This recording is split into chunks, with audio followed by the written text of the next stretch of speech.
liebe Moslems. Ihr und wir sind Feinde.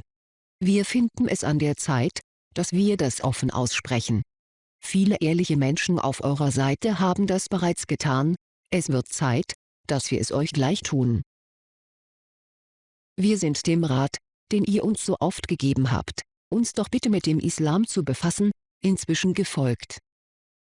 Wir haben Obsession gesehen, wir haben Bart Ehror und Robert Spencer gelesen, wir haben die Videobotschaften Osama Bin Ladens, sowie die Aussagen der Islamgelehrten aus aller Welt, insbesondere derer von der Al-Azhar-Universität in Kairo, und Herrn Ahmadinejad zur Kenntnis genommen. Wir haben insbesondere, während der sogenannten Karikaturenaffäre, auch auf die sehr eindrucksvolle Stimme des einfachen islamischen Volkes gehört. Wir haben uns auch mit unserer gemeinsamen Geschichte befasst, und unsere gottgegebene Vernunft benutzt, Parallelen zur Gegenwart zu ziehen. Wir sind zu dem Schluss gekommen, dass wir uns für unser Verhalten, das wir an den Tag legten, als wir das alles noch nicht wussten, entschuldigen müssen. Es war unser Fehler, nicht eurer, dass wir so lange interesselos und unwissend gegenüber euch blieben. Wir entschuldigen uns auch dafür, dass wir euch über lange Zeit hinweg mit einem Dialog belästigt haben, in dem ihr über die Unwissenheit eurer Dialogpartner gewiss zu Recht verärgert wart, und in dem wir darauf beharrten, euch zu etwas Christenähnlichem erziehen zu wollen. Insbesondere entschuldigen wir uns für diejenigen unter uns, die den fürchterlich beleidigenden Begriff Islamismus geprägt haben, um die besonders Rechtgläubigen und Korantreuen unter euch zu verunglimpfen. Der Versuch, euch schulmeisterlich eure eigenen Religion erklären zu wollen, Islam heißt Frieden, war ein unglaublicher Fauxpas, und wir verstehen daher, dass ihr euch häufig an unserer Arroganz gestört habt. Es ist in der Tat arrogant, sich die Religion anderer Menschen einfach so hinzubiegen, wie man sie gerne hätte. Dass ihr euch die Formulierung Islam heißt Frieden ebenfalls zu eigen gemacht habt, tragen wir euch nicht nach, wissen wir doch, dass euch euer Prophet Mohammed höchstpersönlich empfohlen hat, zum Kunstgriff der Lüge, Taqiyya zu greifen, wenn Ungläubige zu stark sind, um militärisch unterworfen zu werden. Wer sind wir? Euch zu raten, euch gegen euren Propheten zu stellen. Wir anerkennen vorbehaltlos, dass ihr während der vergangenen Jahrzehnte uns und unsere Kultur ausgiebiger studiert und besser verstanden habt, als wir die eure. Wir anerkennen auch, dass euer Vorgehen aus der Rückschau, wo wir euer Ziel und eure von Mohammed empfohlenen Methoden zur Erreichung dieses Ziels, fast immer geradlinig war, während das unsere häufig einem wirren Trampelpfad glich. Nun, wir wissen inzwischen, was ihr wollt. Ihr wollt das Dar al-Islam auf Kosten des Dar al-Harb ausbreiten und langfristig die Herrschaft des Islam über die ganze Welt installieren. Wir wissen auch, dass die Methode dazu Dschihad heißt, und wir sind nicht so dumm zu glauben, Dschihad bedeute ausschließlich Gewalt. Nein, so primitiv seid ihr keineswegs. Der Dschihad umfasst auch demografische Bemühungen, Migration, Dawa, Missionierung, Taqiyya, geschickte Lüge, den Dschihad der Feder, Propaganda, und den Einsatz ökonomischer Mächte, Petrodollars. Wir glauben euch sogar, dass es darüber hinaus auch noch einen inneren Dschihad gibt, die individuellen Bemühungen, ein Allah-gefälliges Leben zu führen. Das ist eure Privatsache, sie hat in unserem Dialog nichts verloren. Wir behelligen euch auch nicht mit dem Inhalt unserer Gebete. Wir glauben aber natürlich nicht, dass das die einzige Bedeutung von Dschihad ist. Wir sind nicht blind und dankenswerterweise stehen uns eure heiligen Schriften zur Lektüre offen.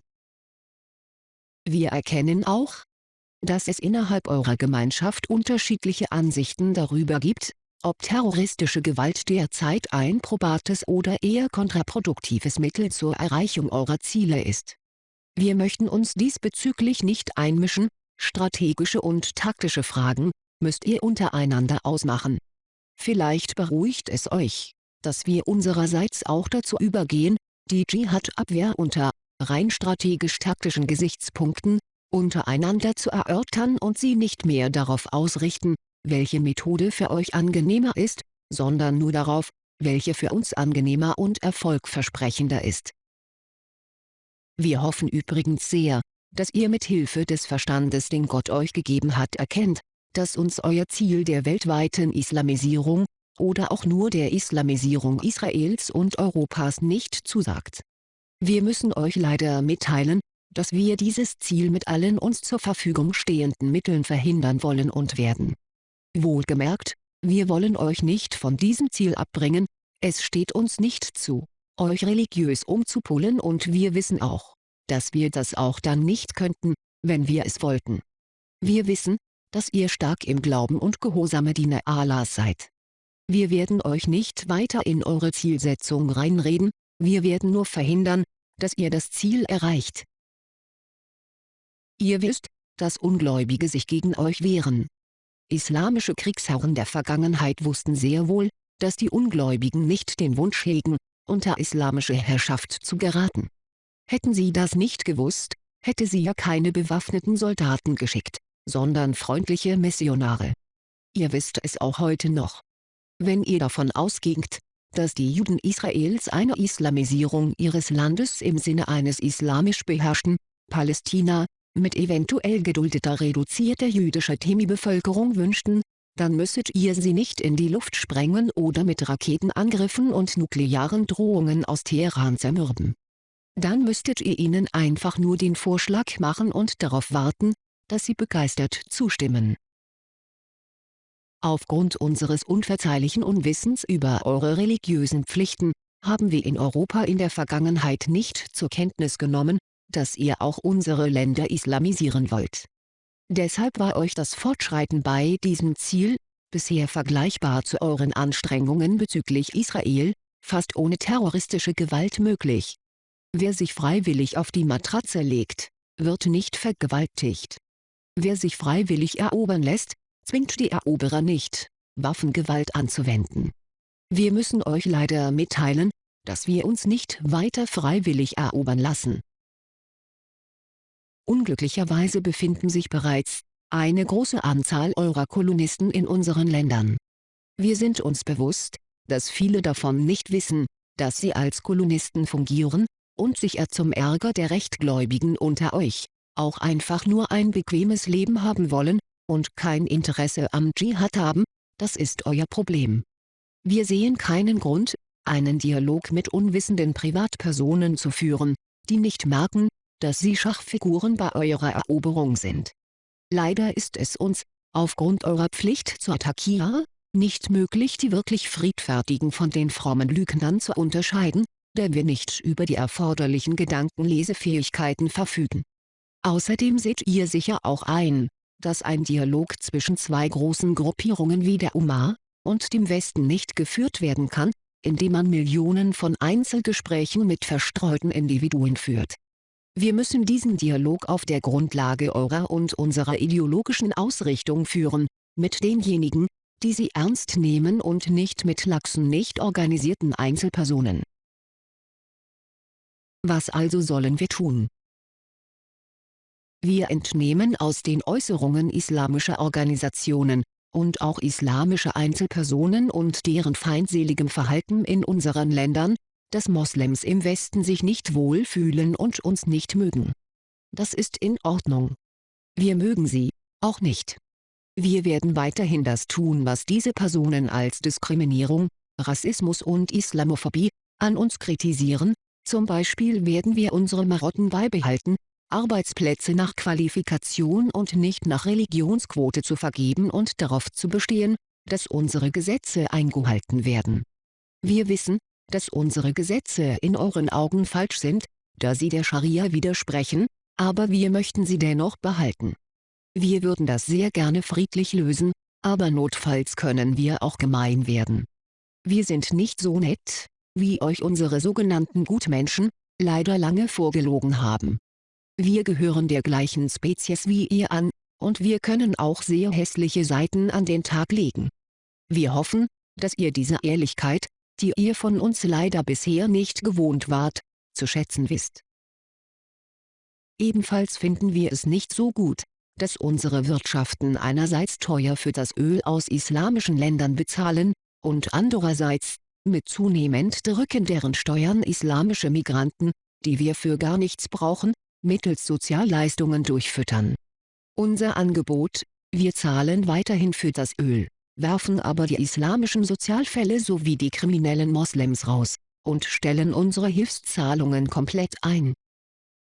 Wir sehen ein, dass die Anwesenheit vieler Moslems in Europa eurem Ziel, Ausbreitung des Islam, dienlich ist, aber sicher seht ihr auch ein, dass es unserem Ziel, Verhinderung der Ausbreitung des Islam, nicht dienlich ist, sondern sich mehr und mehr als höchst kontraproduktiv dafür erweist. Wir würden vorschlagen, dass ihr unsere Ausweisungen akzeptiert und dass wir uns im Gegenzug verpflichten, nicht zu versuchen, unsere lästigen Unterschichten, insbesondere unsere Neonazis, in die reichen Ölländer zu exportieren. Wir verpflichten uns ebenfalls, das Christentum nicht mit dem Schwert bzw. moderner hochtechnologischen Kriegsführung in euren Ländern zu verbreiten. Wir könnten das prinzipiell, wir haben es in Lateinamerika getan, und es war sehr hässlich. Wir möchten es aber heutzutage nicht mehr tun. Dass wir, wann immer wir den Eindruck gewinnen, eure militärische Entwicklung könnte uns, einschließlich Israel, gefährlich werden. Militärisches Eingreifen behalten wir uns davon unabhängig ausdrücklich vor. Des Weiteren möchten wir keineswegs anfangen, einen Schwanzvergleich eurer und unserer militärischen Möglichkeiten anzustellen. Wir empfinden es als unfein, derartiges auszusprechen oder gar mit Überlegenheit zu prahlen, das ist ein wichtiger Bestandteil unserer Kultur. Dennoch werdet ihr verstehen, dass wir diesbezüglich, selbstverständlich diskret, eine Bestandsaufnahme vornehmen und wir bitten euch, das eurerseits auch zu tun. Wir würden das alles sehr gerne ohne Krieg und Gewalt lösen und schlagen daher vor, dass ihr euch eure Chancen, euer Ziel, das dem unseren diametral entgegengesetzt ist und über das wir nicht weiter diskutieren werden, militärisch-terroristisch oder durch Migration zu erreichen, genau ausrechnet. Wir erwarten eine klare Antwort, wie ihr euch entschieden habt. Dann könnten wir das leidige Thema Islamisierung Europas um einige Jahrhunderte in die Zukunft verschieben, uns weitgehend aus dem Weg gehen, da wir uns ja gegenseitig nicht mögen, und uns um das Nötigste kümmern, unseren Wunsch nach Öl und euren Wunsch nach unseren medizinischen und anderen reizvollen Errungenschaften ziviler Natur. Wir würden uns über eine ehrliche Antwort sehr freuen. Solltet ihr es wieder erwartend bevorzugen, die Sache mit Gewalt gegen Personen zu lösen, das beinhaltet auch Israel, das Teil des Westens ist, sehen wir uns leider gezwungen, ebenfalls gewalttätig zu werden. Diesbezügliche, jammernde Beschwerden eurerseits, ihr wart unsere Opfer, werden wir zur Kenntnis nehmen, aber weder glauben noch berücksichtigen. Wir sind auch bereit, Gewalt gegen bestimmte Sachen, Flaggen unserer Länder, Puppen unserer Regierungschefs und religiösen Autoritäten, hinzunehmen, da wir euch gerne ein Ventil für therapeutischen Aggressionsabbau lassen möchten. Wir sind keine Unmenschen. Beschädigte Botschaften und jegliche Gewalt gegen Menschen fassen wir in Zukunft als Kriegserklärung auf. Herzlichst euer Feind, der Westen.